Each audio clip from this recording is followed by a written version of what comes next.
Hello, church family and friends, and anybody else who might stumble onto this video and be giving it a listen. We are picking up our study of the book of Revelation today. We've made our way to chapter 16, 15, and 16 are going to be the text for today, really. We've kind of gone over 15 already. It's a short little 8-verse chapter.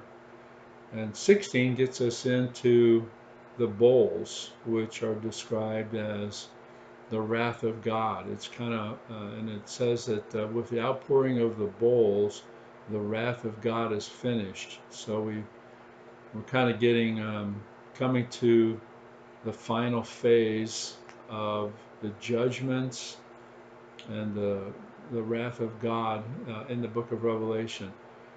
I want to take a little bit of time to kind of remind us of how we got here, how we got to where we are with our study.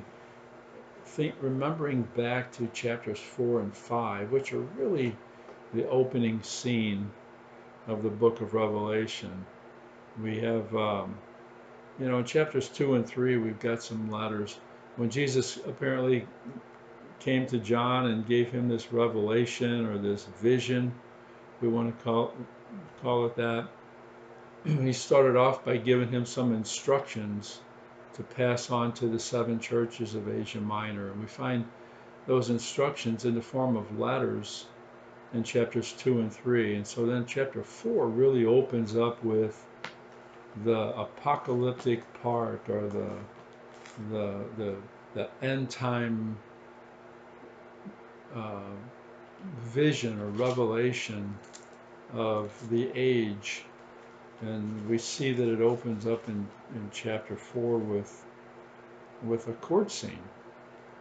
We open up and we see a throne, and one like a son of man, or the Ancient of Days, sitting on one throne, and then around that there's 24 other thrones with what's described as elders sitting clothed in white garments, sitting on these other thrones. So we have a court scene, or a council scene, if you will. And if you remember, we talked about God having a heavenly council, and when we talked talked about the Deuteronomy 32 pers- worldview or perception of the cosmos, I guess, of the cosmic situation. God has this council of heavenly beings that sit around him. It first shows up in Genesis 1 when he says, "Let us go and make man in our image." He's speaking to his heavenly council. And so we come full circle at the end of all things now. We see that the final stage, if we can think of it that way, the final scene which the book of Revelation brings us into, it's really the culmination of the whole Bible story, opens up with a look into heaven. It says, after these things John looked, and behold, there was a door standing open in heaven, and he sees this court scene. A court is coming into session for the purpose of making some final decisions and some final judgments, for the purpose of wrapping everything up. And then we see the beginning of that in a legal kind of document that has seals, legal seals wrapped around it, and these seals have to be broken or opened in order for court to take place, in order for the events that occur at the end of the age to take place. These seals are broken by one who's found worthy to open the seals, and that, of course, is the Lamb of God, or the sacrificial lamb, our Savior, Jesus. He's the only one worthy to open the book and bring things to their conclusion. Then we have the trumpets. We saw the blowing of these trumpets that unleashed more judgments on the earth and on the inhabitants of earth.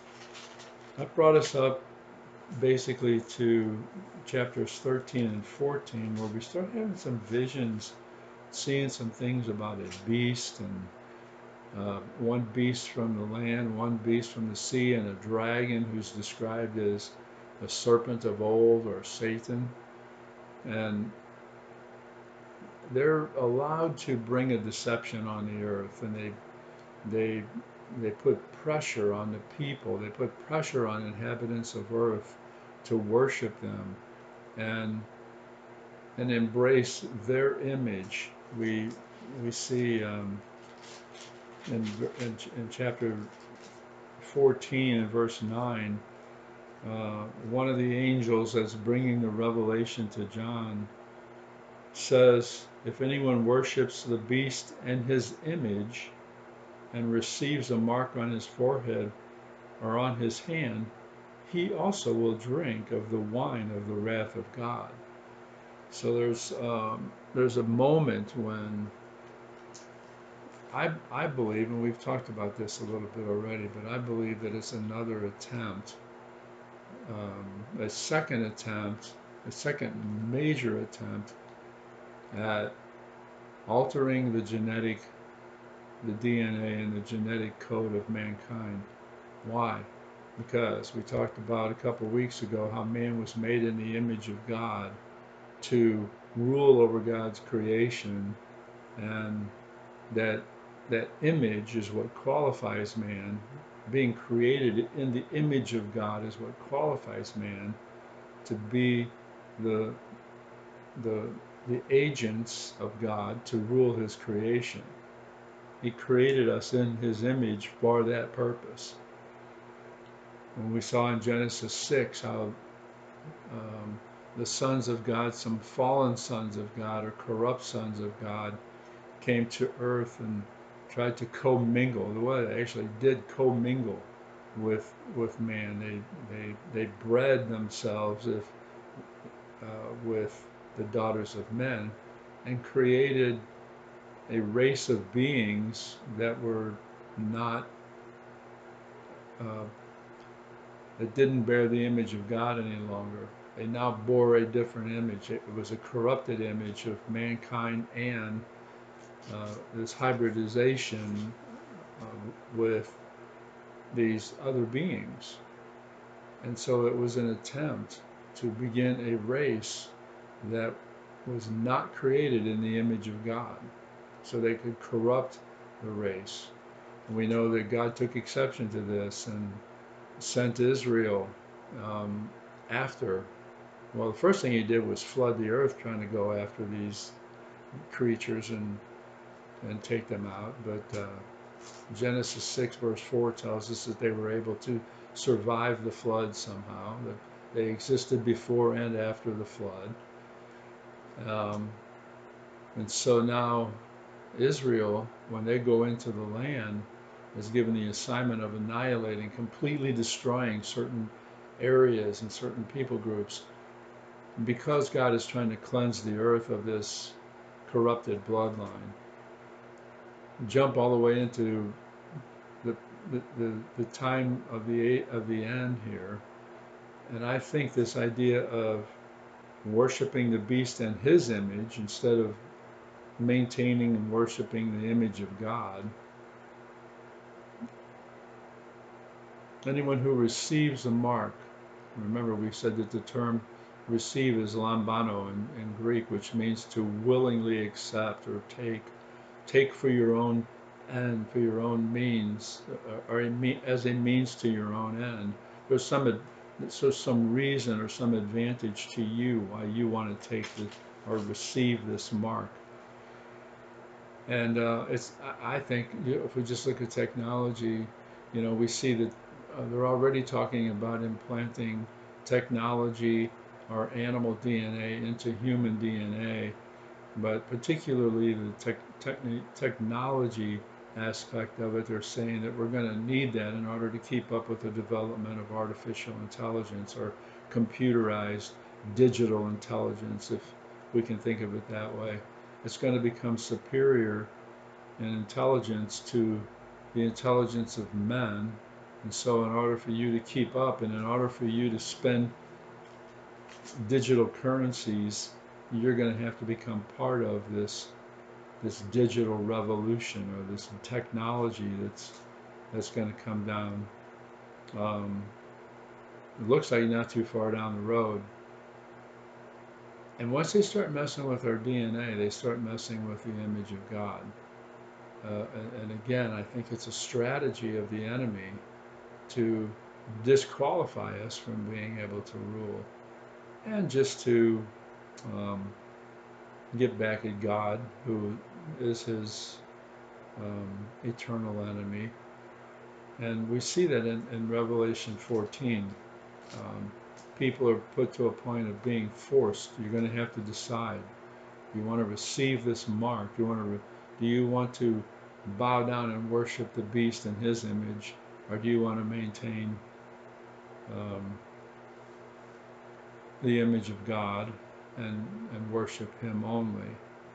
And verse 12 of Revelation 14 makes the point that there's going to have to be a perseverance at this point.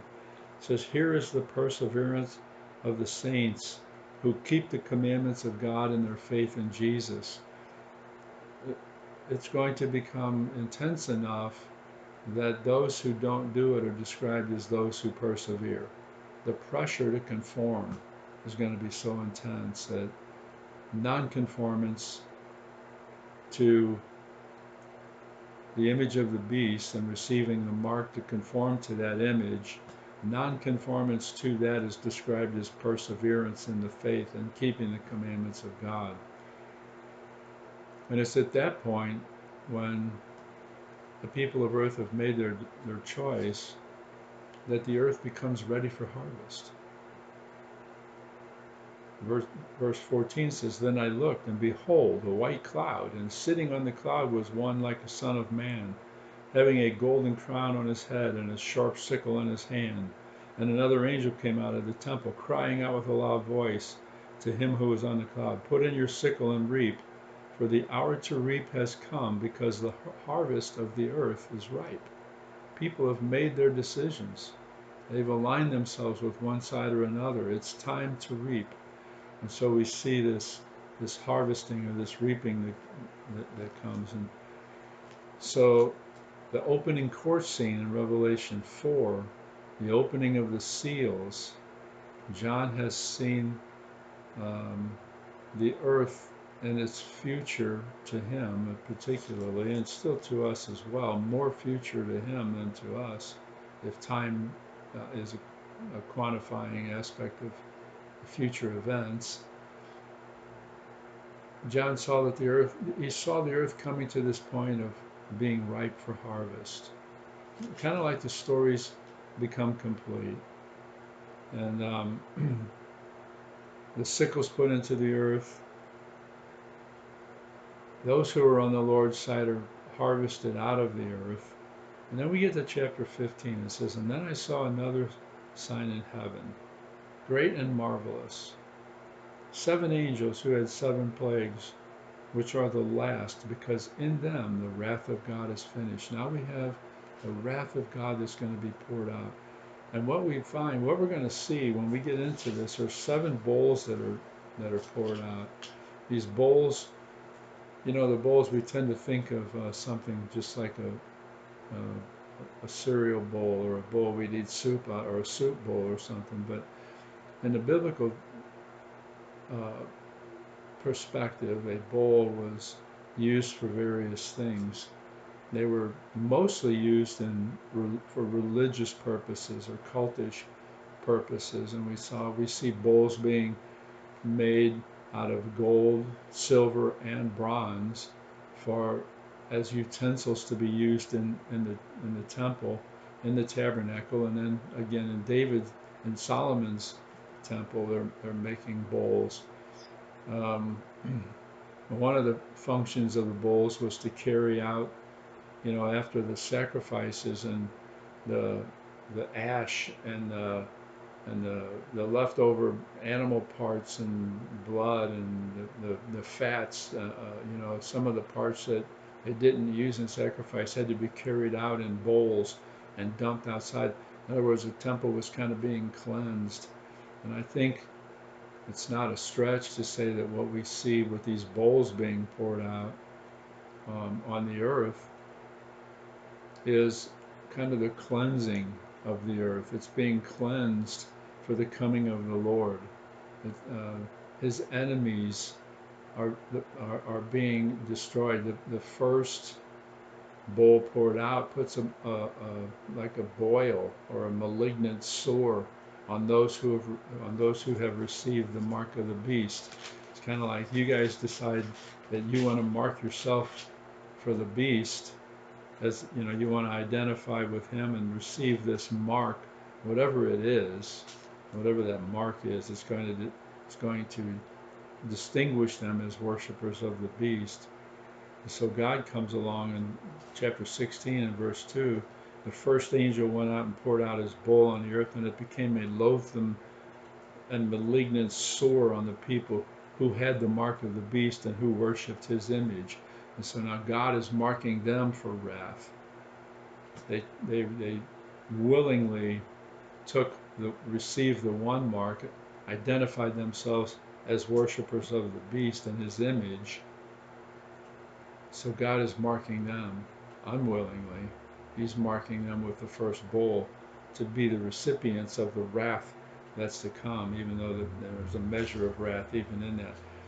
And as we go through these, what we see is a similarity between the bowls as they're being poured out here and the judgments that were poured out on Egypt in Exodus 7 through 11.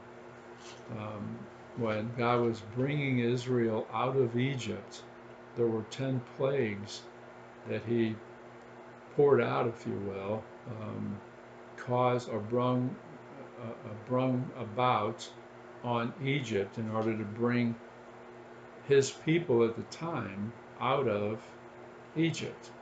The Jews are God's people at this point because going back to Genesis 11 and 9, or 9 through 11, 9 in particular, what we find is that God, after the flood, has told all the people to go and populate the earth. And they choose not to do it. They choose at that point, we're going to build a tower to heaven, and we want to reconnect with the gods, with the lower G gods, the divine beings that we knew prior to the flood. That we know our ancestors connected with back then. We're going to try to connect with them right here, and we're going to build this tower in Babel and build a tower to heaven so that we can connect with these heavenly beings. We know that God thwarts that plan and forces them to separate by forcing different languages on them. And so he separated the people out into their different nations and their different languages and forced them to separate. We have a really unique passage or section of the Bible in Deuteronomy 32, because we have Moses who came to the end of his life, basically, after leading Israel out of Egypt and leading them through the wilderness. He brings them to the edge of the land where he knows he can't enter, and Joshua is going to take over as a leader. So Moses is at the end, and he recites or sings what's referred to as a song, or the Song of Moses. It's really the second Song of Moses. The first one's in Exodus 15, when just after they had crossed the Red Sea. Now we have another Song of Moses in Deuteronomy 32. And in that song, Moses is kind of, if you look at it, he's kind of prophesying the future. And he's kind of prophesying and singing a song about the full plan of God and the full purpose of God. And the things that have already happened and the things that are going to happen. And in that song, he sings in verse 8 of Deuteronomy 32 of this song, he says that when God separated the nations, referring back to Genesis 9, when he forced them to separate by changing their languages, he says, when God separated the nations, he separated the people, he did so according to the number of the sons of God. It's Deuteronomy 32, verse 8. And um, so what happened back then was that God saw that the people wanted to pursue these other gods, and so he gave them over to it. I think Paul refers to this in Romans 1. He says God gave them over. They wanted to do certain things, and so God's not going to, he's not going to force anybody to do anything they don't want to do. He just gave them over to what they were already wanting. So he separated them and gave them their gods. And earlier Deuteronomy in chapters 4 and 7, when he's telling Israel they're about to go into this land that he's prepared for them, he said, but there are people with their gods in that land, and you can't go in and serve their gods. They were allotted or given to those nations, not you.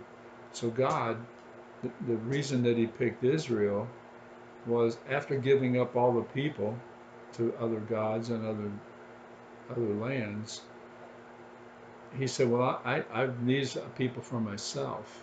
I need a nation. I need a people that are my people, because I'm still going to fulfill my plan to have a people who rule creation. It just can't be the rebels. It can't be the ones who are contaminated, that have their bloodline contaminated, and it can't even be those who are not willing to conform and willing to submit to me and my ways. It has to be a people who I claim, and now I being God, I have to prepare these people. I have to sanctify them and cleanse them. I'm going to do that through a man who's going to come about from the seed of the woman, back in Genesis 3, when he promises Satan, I'm going to crush your head with a man who will come through her seed, and I'm going to bring it about through this line that I choose, beginning with Abraham. I'm going to have a people that are going to demonstrate something other than what the rest of you are demonstrating. And I say all that to say, because we need to remember these things as we start to look at Revelation 16 and on. There are references there in Revelation 16, 17, 18, and 19. There are references back to the Old Testament story, that story that we just kind of recapped. In fact, we see in chapter 15 of Revelation that when John sees this other sign in heaven, these other angels with the 7 plagues, who are going to pour them out and finish the wrath of God, he says, I saw something like a sea of glass mixed with fire, and those who had been victorious over the beast in his image and the number of his name, standing on the sea of glass, holding harps of God. So there's this company of people who have come out of the earth, likely the ones who have been harvested out, and they're standing on a sea of glass, which is interesting in Revelation 4 when the throne scene is opened up. There's a crystal sea of glass before the throne of God. Now we see these people standing there. This sea of glass also refers back to other components. There was a sea in the tabernacle. It was a large basin. It was big enough. It had water in it for cleansing and stuff, and they referred to it as a sea. It could refer to that. It could be a reference to that. But this company that's standing on this sea of glass, it says in Revelation 15:3, they sang the song of Moses. the bondservant of God, and the song of the Lamb, saying, Great and marvelous are your works, O Lord God Almighty. Righteous and true are your ways, kings of the nations. Who will not fear, O Lord, the glory and glorify your name? For you alone are holy, and all the nations come and worship before you. So they sing this song of Moses, going back to, this ties together what Moses was saying in Deuteronomy 32 with what's happening here in Revelation 15, 16, 17, and 18. It directly ties together the story of Israel with the final story of redemption. And what we see, if we look at this really with a big picture kind of perspective, what we see is that Israel was a microcosm of the bigger story. The bigger story is that there's an exodus that's going to occur out of the earth, out of the world, if you will. There's an exodus of people who are going to be crossing this sea to be the final people of God. Israel was a picture of that. What we see in Israel, and it's interesting to me that, that in order to form this people, God chooses Abraham, and then he says, through you, all the earth, all the nations of the earth are going to be blessed, and through your descendants. Isaac is that descendant that carries that promise, and then it goes to Jacob, and then it goes through all the way to Jesus, who is the one who came through that line to redeem the nations of the world. And but Israel, if we think about them in those early days, they are the people of God surrounded by the nations of the world who are not the people of God. And what does God do? Take us back to Egypt in the beginning, when after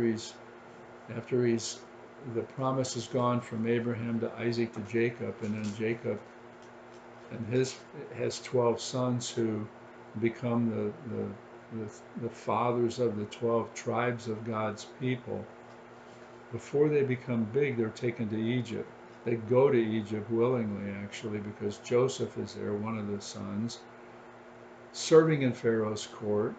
He has an ability to take care of his father, Jacob, and the rest of the family. And so they go there, and God says, you're going to go there for a period of time, 430 years specifically.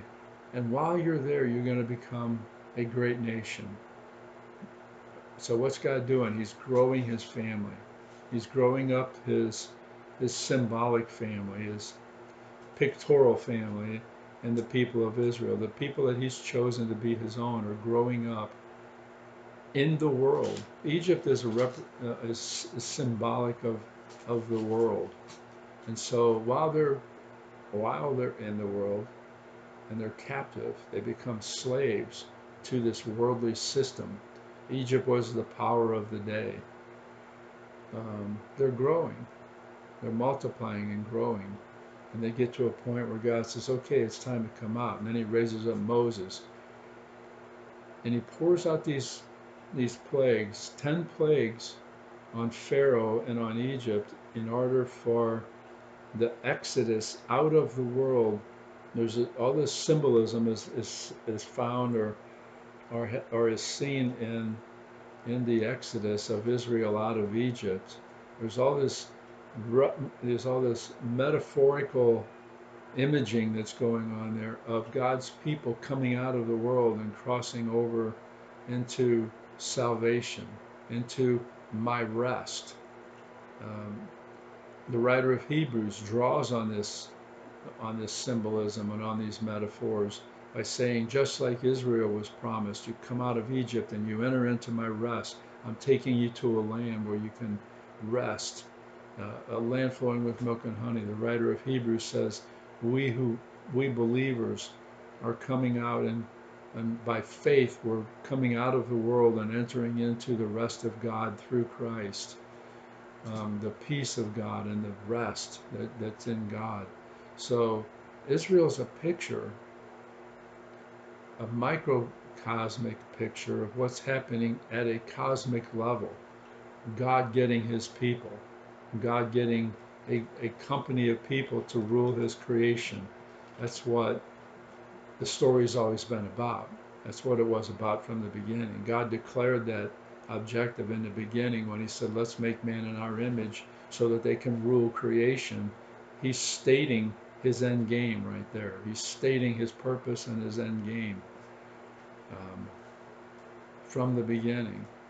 And at the end, we see the Lamb of God being worshipped in Revelation 5 and Revelation 1 and 5. He's worshipped as the Lamb who purchased for God a people for God's own possession. He's the one that qualified them and purchased them to rule creation as God originally intended for them to do. So Israel's this microcosm, or this forerunner situation of God showing creation, how he deals with his people and how he's going to save his people. In Revelation 15, when we see this sea, this group of people standing on a sea, there's reference there. There's imaging there that draws us back, and they're singing the song of Moses. It draws us back to the time when Moses, the first song of Moses, when Israel had just crossed the Red Sea, they were being brought forth through the sea. Now, this sea represents redemption. It represents the exodus into redemption, I should say it that way. And it represents leaving the world and the chaos of the world. There's plenty of verses in the Old Testament that that paint water in the sea in a way that it symbolizes, or it becomes a metaphor for chaos and confusion and even the chaos that's in the beginning of creation. It says that everything was just kind of like a sea, and out of that chaos, God brought order. He brought land and all the other things, and so um, the redemptive process that we're seeing here in Revelation harkens back to the redemption of God's people through the Red Sea, coming out of the world and escaping the captivity of Egypt, the captivity of the world, and in the sea. And so we see that if you look at the bigger picture, the big picture that God is painting for John and that John is trying to communicate here, it's a big picture of God's redemption. That's why we see some of the similarities between the plagues that were poured out to bring Israel out of Egypt and the bowls that are poured out to bring about the final exodus, the final escape from the world and the judgment. You know, it's interesting that in these plagues that are poured out in Egypt, we have frogs and flies and hailstones and darkness and all this stuff that's poured out on Egypt, all the way up to the moment when the livestock and the firstborn of all livestock and all humans are destroyed with the last plague. And in Exodus 12:12, it says that what God was doing there was judging the gods of Egypt. Fast forward to Revelation 16, and we see some of the same things. We see hail, we see darkness, we see water turn to blood, we see rivers and seas turn to blood. There's similarities and types and shadows found in the plagues of Egypt that are now being poured out in the bowls of wrath. The similarities are unmistakable, and without you can't help but notice them, because there's two exodus taking place. One was Israel coming out of Egypt. The final exodus is the full people of God coming out of the world and coming out of the world systems. Egypt was a representation of the world systems. Babylon became a representation of the world system. Babylon was the the the the power. How do I want to describe it? The system, really, that finally took Israel into full captivity. Um, we know they took the 10 tribes of Israel. Assyria rose up in the place of Babylon. So Babylon still represents this whole system of kings and this whole worldly system from the east of Israel that took the people of God, the represented people of God in Israel, took them into full captivity. Um, that's why in chapters 17 and 18 of Revelation, after these bowls of wrath are poured out in chapter 16, what do we see? In chapters 17 and 18, we see a judgment of Babylon that's played out. 2 chapters are devoted to a judgment of this system. Now, we're gonna have a problem if we try to apply literal parameters to some of these terms. If you try to force on this idea of Babylon a geographical location and say, well, it's Iran or it's Turkey, Iraq, whatever. Or, some people want to force literal geographic locations on Gog and Magog. It's not about that. It's about a bigger picture than that. You can't even boil it down or bring it back down to a level of saying I can identify these places and these particular people and things. What we're seeing here in Revelation is a judgment, a universal cosmic judgment.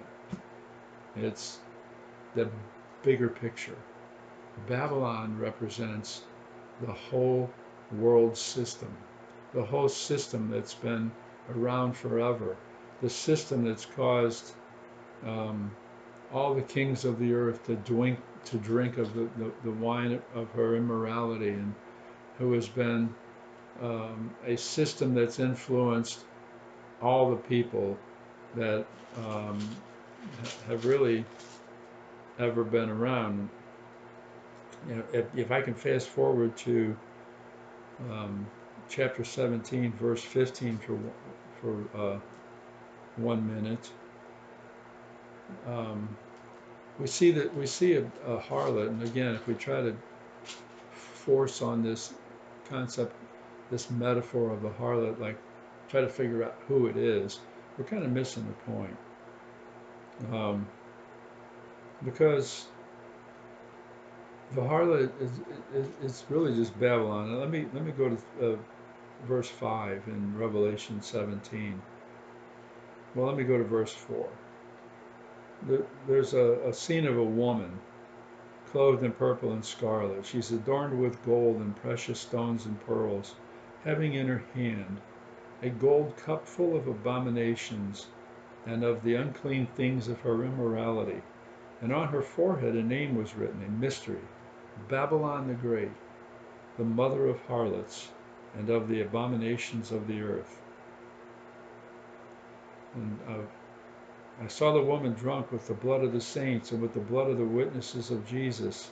And when I saw her, I wondered greatly, and the angel said to me, why do you wonder? I will tell you the mystery of the woman and of the beast that carries her, which has the 7 heads. I'm going to fast forward to verse 15, because this woman is seen sitting on many waters. Verse 15, excuse me, one of the angels says to John, the waters which you saw where the harlot sits are peoples and multitudes and nations and tongues. And so right there it's telling us that Babylon and the harlot and this picture that's being drawn here is multitudes of people and nations and tongues, and the woman, the harlot, has made the nations and the kings of the earth drink of her immorality. You can't force that down to a time and place or even individual people. What we see being judged in Revelation 16, 17, and 18 is the whole system. When Babylon falls, it means the systems of the world fall. Everything falls. All the enemies of God fall. And God's people come through on the sea. And that's why it harkens back to the Song of Moses and the Song of Deliverance in Exodus 15. They've just come through the sea. The other Song of Moses tells us in Deuteronomy 32 that God is going to judge the nations. It's interesting. Deuteronomy 32 is fascinating, but if you think about the Song of Moses being like a prophecy of where things have been and where things are going, we don't have time to read it all, although it's really good.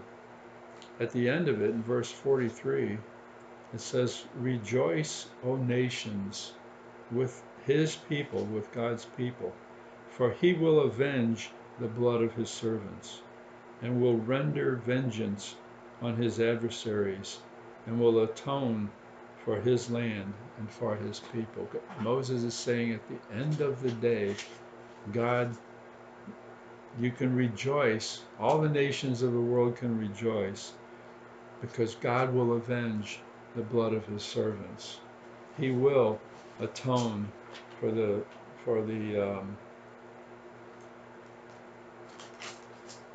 shedding of blood of his people.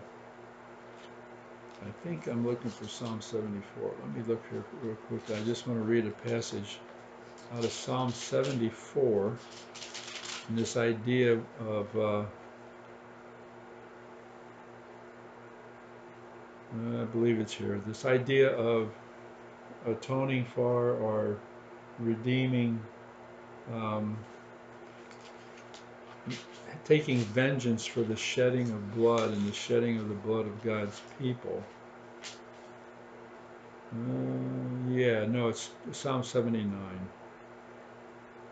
Oh God, this is verse 1 through 3 of Psalm 79. Oh God, the nations have invaded your inheritance. They have defiled your holy temple. They have laid Jerusalem in ruins. They have given the dead bodies of your servants for food to the birds of heaven, the flesh of your godly ones to the beasts of the earth. They have poured out their blood like water round about Jerusalem, and there was no one to bury them. So we see this idea in the Old Testament that God is going to avenge the shedding of blood of his servants. And now in the big picture, that's more than just Israel. That's the shedding of all blood, the shedding of his people's blood. God is going to take vengeance on those that have shed his blood. The system, the world systems that have shed the blood of saints, beginning with the believers in Israel, all the way through to the believers today, and those who die for their faith, and those who have their blood shed. God is going to avenge on them. And we see this back in the Song of Moses in Deuteronomy 32. So I like to think of, there's like this thread of understanding that weaves through the whole story. And when we pull at the thread here in Revelation, and we might tug at the idea of God's, why are the people coming out of the bowls of wrath? Why are they singing the Song of Moses? Because the Song of Moses was a picture of the final redemption and the final salvation. And so we see that when we tug at Revelation 16, it pulls at Deuteronomy 32, because this story is woven throughout the whole story of God, going back to the beginning when he said, I'm going to make a people in my image, and they're going to rule my creation. Even though it got messed up and man rebelled and the angels rebelled, everybody rebelled against this idea. God is going to complete the story. He's going to get a people to govern his creation. And so we see these bowls of wrath being poured out on this system. The last bowl that's poured out brings about hailstones and a plague and all these things that begin to um, bring about the full and final judgment of Babylon, or of the world. Babylon is a symbol going back to Babylon taking Israel into captivity. Egypt and Babylon are symbols of the world and of the evil and the wickedness that's held the people of God in captivity. Now we see the final judgment of Babylon. Yeah, it will probably include the land that we've known to be Babylon historically, because they're not on God's side. But it's not about just judging Babylon. It's not about judging the Catholic Church. It's not about any of the speculations that people have applied to this, trying to figure out, well, who's Babylon and who's the harlot? It's about judging the world and the world's systems, everything that's held the people of God captive. We're coming to the conclusion of the story here. We've had this court session opened in heaven in Revelation chapters 4 and 5. We're seeing the conclusion of that story. It's like it's a battle for control. Who's going to be in final control? And we know the outcome of the story because we believe the book. There's a lot of people who still don't know the outcome. I think probably Satan doesn't fully believe the outcome. He's hoping to turn it. He's hoping to change that outcome. We believe in the scripture, and we believe that we know our God is the final victor. The final judgment of Babylon and all of the systems of the world are going to collapse. And what happens is rejoicing when it finally collapses. The similarities in the judgments, the bowls of wrath with the plagues of Egypt, are not by accident. It's to show us that, yeah, go back and see, God was able to judge the gods of Egypt and bring his people out of Egypt. That was proof. That was God showing us, I can do this. Even with a stubborn and obstinate people, I can still get my will done. I can bring Israel out of Egypt, out of the power that represents the power of the world and the darkness of the world. Just like Israel went to Egypt to grow into a nation of people, the people of God today are metaphorically speaking, are in Egypt or in the world system. What did Jesus say? I'm not praying for you to be taken out of the world. I'm praying that you can not be part of it and not be conformed to it, but come through it.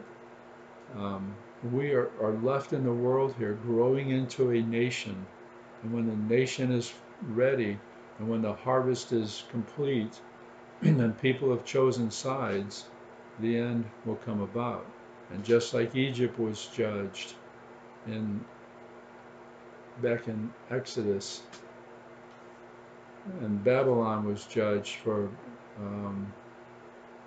taking Israel into captivity, the final Babylon, the systems of the world and the systems of darkness will be judged when God's people are finally delivered in the last Exodus, which is what's happening with these bowls of wrath being poured out. The world is being prepared for the coming of Christ. So after Babylon is finally judged and the world is fully judged, we get to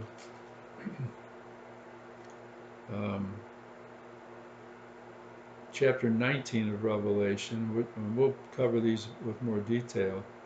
But after the judgment of Babylon and after the bowls of wrath were poured out, chapter 19, verse 1 says, "After these things I heard something like a loud voice of a great multitude in heaven saying, Hallelujah!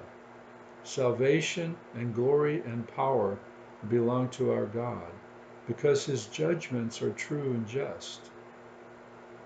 He has judged the great harlot who is corrupting the earth with her immorality, and he has avenged the blood of his servants on her." That's a reference back to some of the Old Testament ideas like Psalm 79 saying God will avenge the blood of his bondservants.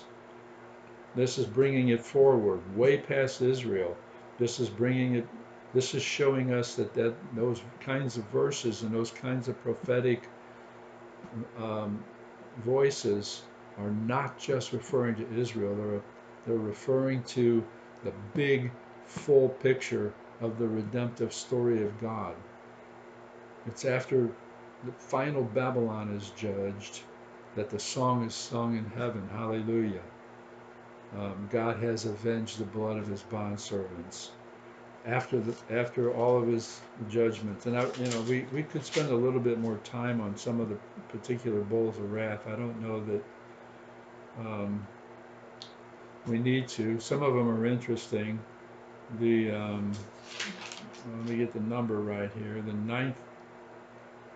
It's the ninth plague in Egypt is that intense darkness comes over the land.